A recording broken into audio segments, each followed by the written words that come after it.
Auya mfana wekuyuti zone General Tiba Dimaster ndopigwa nemapasta Ndipe mkana nditaure zvizere Ndanditane kurarama sendiri mujere Vachindiona kunge ndiri pwere Nhasi ndozvitaura ini handinyarare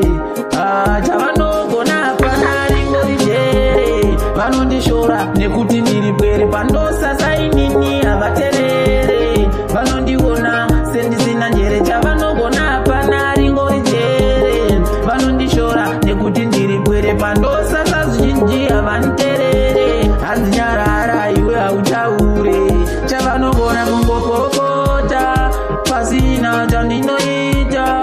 Vanodiniwa ndezvandoita Vanomuka vakatoguta Siku nesikati vanondirongera Mashoko obo vachindipopotera Aiwa ini ndazvitadza Kurarama upenyu futi unorwadza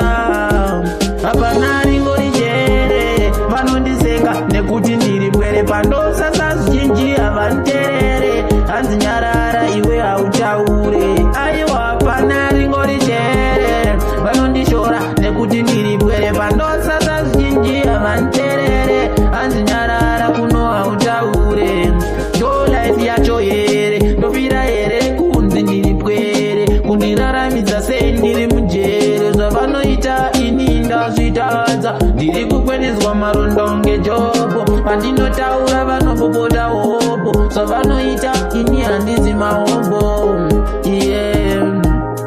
Chavanogona panari ngori jere Vanondishora nekuti ndiri pwere Pandosasa zvizhinji havaniterere Handinyarara kuno hautaure Aiwa panari ngori jere Vanondishora nekuti ndiri pwere Pandosasa zvizhinji havaniterere Handinyarara kuno hautaure Hapana ringori jere Ringori jere Ndakambobata siga Kandiudza mamera nokuriga Ita zvako wega Upenyu ndewekujega jega Chavanogona hapana ringori jere Vanondishora nekuti ndiri pwere Pandosasa zvizhinji havaniterere Handinyarara kuno hautaure Aiwa hapana ringori jere Vanondishora nekuti ndiri pwere Pandosasa zvizhinji havandaire Handinyarara kuno hautaure Ndinobuda nemunamato Sakala sizvese bolato Handina kuti paunge lakito Ndinofamba nyangwe panye mukoto Zvangu zvinoita naMwari zvinoita Handimvura setariro ndofamba mukutenda Chavanogona panari ngori jere